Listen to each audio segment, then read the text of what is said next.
Are you still talking about Jeffrey Epstein? This guy's been talked about for years. But the fact that the U.S. government, the one that I voted for, refused to take my question seriously and instead said, case closed, shut up, conspiracy theorist. We have Texas, we have this, we have all of the things. And are people still talking about this guy, this creep? That is unbelievable. The cover-up has been going on since 2007, almost 20 years. And so the real question is not, was Jeffrey Epstein a weirdo who was abusing girls? Yes, we can answer that. The real question is, why was he doing this, on whose behalf, and where did the money come from? And those are the questions that need to be answered. And I think it's entirely fair to ask them. And it's not adequate to say anyone who asked them is somehow desecrating the memory of little girls who died in Texas. I'm not going to put up with that answer. I don't care who gives that answer. That is not acceptable. Do you want to waste the time, and do you feel like answering? I don't mind answering. I mean, I can't believe you're asking a question on Epstein at a time like this. And we have every right to ask, on whose behalf was he working?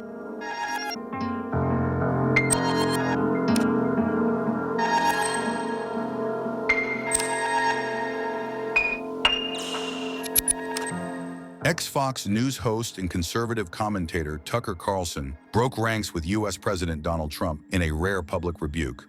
The controversy erupted after reporters asked Trump about the recent Epstein Files controversy. Trump deflected, calling it a desecration to discuss Epstein while Texas flood victims were still being buried. Trump referenced the deaths of young girls in Texas floods as a reason to shut down Epstein-related questions. Are you still talking about Jeffrey Epstein? This guy's been talked about for years. But the fact that the U.S. government, the one that I voted for, refused to take my question seriously and instead said, case closed, shut up, conspiracy theorist. We have Texas, we have this, we have all of the things. And are people still talking about this guy, this creep? That is unbelievable. The cover-up has been going on since 2007, almost 20 years. And so the real question is not, was Jeffrey Epstein a weirdo who was abusing girls? Yes, we can answer that. The real question is, why was he doing this, on whose behalf, and where did the money come from? And those are the questions that need to be answered. And I think it's entirely fair to ask them. And it's not adequate to say anyone who asked them is somehow desecrating the memory of little girls who died in Texas. I'm not going to put up with that answer. I don't care who gives that answer. That is not acceptable. Do you want to waste the time, and do you feel like answering? I don't mind answering. I mean, I can't believe you're asking a question on Epstein at a time like this. And we have every right to ask, on whose behalf was he working? While speaking at SAS in Tampa, Carlson used his time to rail against the Trump administration for what he sees as failing to deliver on promises made about transparency. He reiterated his admiration for Trump, but made it clear that silence on Epstein isn't an option. Carlson questioned Trump and said, "That is not acceptable. I don't care who gives that answer." Carlson added, "Americans deserve answers. No one is above scrutiny, no matter how powerful." The thing I hated most was their total unwillingness to answer any question about why they were doing what they were doing, because it was just too insulting. And every single time I would just feel like raising the middle finger and screaming obscenities, which is not an adult response, I'll concede, but that's how I felt.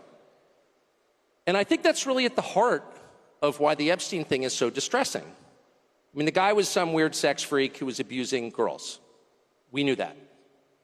But the fact that the U.S. government, the one that I voted for, refused to take my question seriously and instead said, case closed, shut up, conspiracy theorist, was too much for me. And I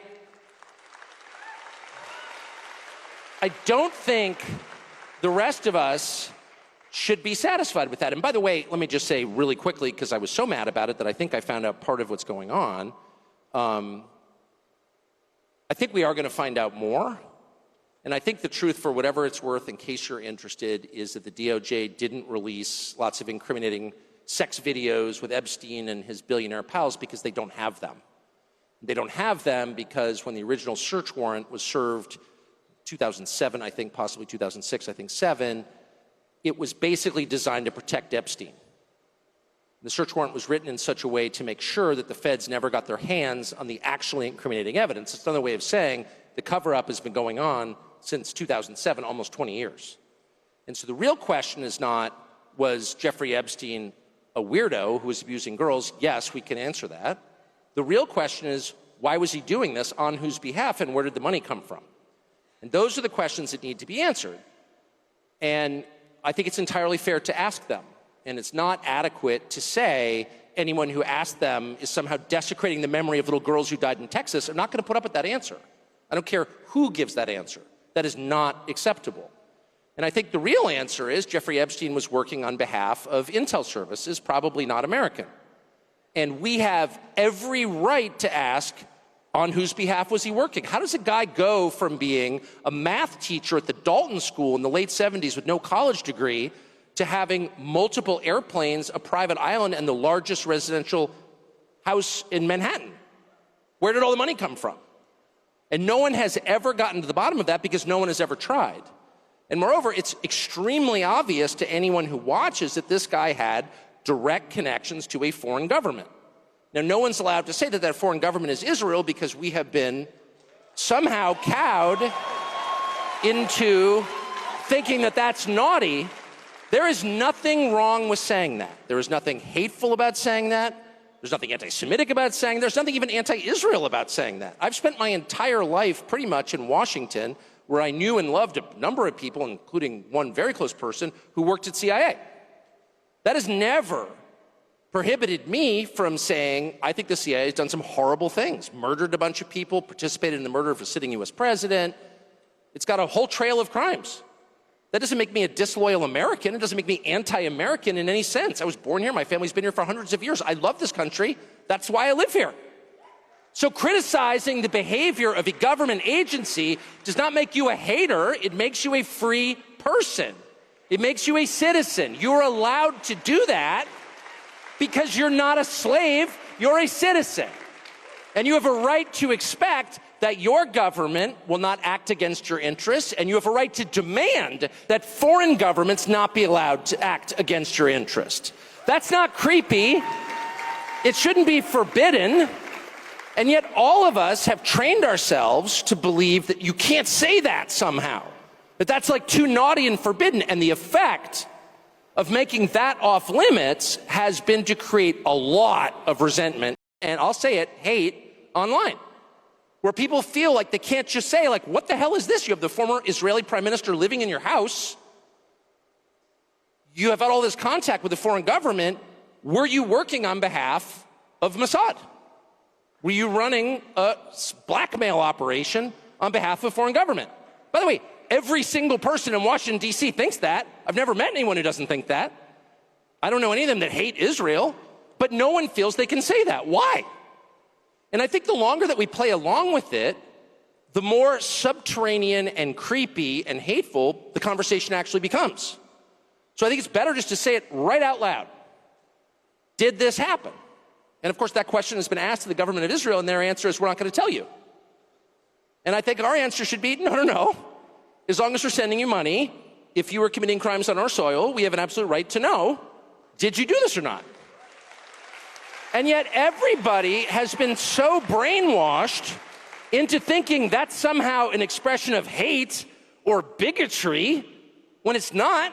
It's a baseline question that every US citizen has a right to an answer on. What the hell was this? And by the way, if it turns out that it was nothing at all, that somehow Jeffrey Epstein really did earn $165 million giving tax advice to somebody, which is, for the record, a lot more than most people pay their accountants, and that none of this was actually a foreign intel operation, and that there was no blackmail involved, that actually Bill Gates was just hanging on the island because the weather was especially good. No one was videotaped doing anything immoral or illegal, and then that was used against them to get them to obey. If all of that is false, then just tell me how it's false. But don't call me a lunatic. And when Fox News runs a piece, as they did yesterday by Hugh Hewitt, saying that anybody who's got even more questions about Epstein is some kind of nutcase with an unhappy personal life, who's spending too much time on Twitter in the fervid fever swamps of conspiracies, up yours, buddy. Then why don't you answer the question then? Don't let anybody insult you, anybody, and I mean anybody, ever get away with insulting you instead of answering a legitimate question, okay? Ever.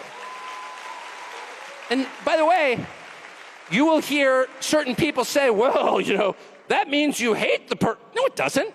I've got a bunch of kids. I would never let them get away with that.